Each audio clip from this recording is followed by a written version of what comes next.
अस्सलाम वालेकुम मेरी बेटियों और बहनों। आज मैं तुम्हें अपनी जिंदगी का एक ऐसा वाकया सुनाने जा रही हूँ जिसने मेरी पूरी जिंदगी का रुख बदल दिया। ये बात आज से बहुत साल पहले की है, जब मेरी नई नई शादी हुई थी। शादी के 8 दिन बाद जब मैं पहली मर्तबे अपने मैके गई, जिसे हमारे दौर में मकलावा कहा जाता था, तो जैसे ही मैं घर में दाखिल हुई, अपनी माँ को देखते ही मेरी आंखों से आंसू बहने लगे। मैं सीने से लगकर रोने लगी और शिकायत करने लगी, अम्मी आपने मेरे साथ अच्छा नहीं किया, आपने मुझे कैसे लोगों में ब्याह दिया। वो सब मुझसे बहुत बड़े हैं, मेरा जितना वहाँ कोई नहीं। मुझे हर बात पर बस जी जी कहना पड़ता है। उनका और मेरा जहन भी नहीं मिलता। अम्मी मेरा दिल ही नहीं लगता वहाँ। ऊपर से मेरा शौहर भी मुझसे 15 साल बड़ा है। मैं रोते हुए अम्मी से ये भी कह रही थी कि अम्मी लोग अपनी बेटियों के लिए पूरा मुल्क घूम लेते हैं, साल साल रिश्ते देखते रहते हैं, हजारों घरों में झांक कर फिर कहीं एक रिश्ता पसंद करते हैं, लेकिन आपने तो मेरे लिए वो भी नहीं किया।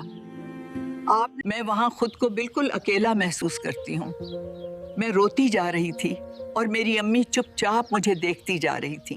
पहले वो खुद भी दुखी हुई, कुछ देर सोचती रहीं, फिर आहिस्ता से मेरा हाथ थाम कर बोली, बेटा अगर मैं पूरी दुनिया भी घूम कर आ जाती ना, तब भी तुम्हारी किस्मत में यही घर, यही लोग और यही शौहर लिखा था।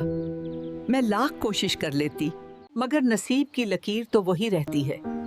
अम्मी ने ये बात जिस यकीन और नरमी से कही, वो मेरे दिल में उतर गई। मैंने आंसू पूंछे और दिल में ठान लिया कि अगर ये मेरा नसीब है तो फिर इसी को मानकर इसी में गुजारा करना है। उसके बाद ना अम्मी से गिला किया, ना जिंदगी से, ना अपने आप से और ना अपने अल्लाह से। बस ये सोच लिया कि जो भी लिखा गया है वो मेरे हक में बेहतर ही होगा।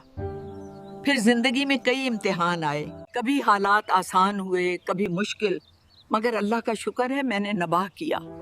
मुझे कभी जीना मुश्किल नहीं लगा, क्योंकि मैंने अपना नसीब कबूल कर लिया था।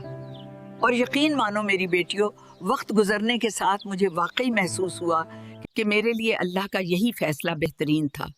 जिस चीज को मैं मुश्किल समझती थी, वही बाद में मेरे लिए सहारा साबित हुई। मैं हमेशा कहती हूँ कि इंसान अपनी जिंदगी में 50% मुश्किलात देखता है, लेकिन 50% आसानियां भी अल्लाह जरूर देता है। हम सिर्फ शिकायत वाले हिस्से पकड़ते हैं और नेमतों को भूल जाते हैं। जरा मुड़कर देखें कि अगर आपकी शादी कहीं और हुई होती तो क्या जरूरी था कि वहाँ वो इज्जत, वो आराम, वो सुख मिलता जो आज तुम्हारे पास है। लेकिन कई घरों में मोहब्बत ना सही, सुकून जरूर होता है। और मेरी बेटियों, कभी कभी सुकून मोहब्बत से बड़ा होता है।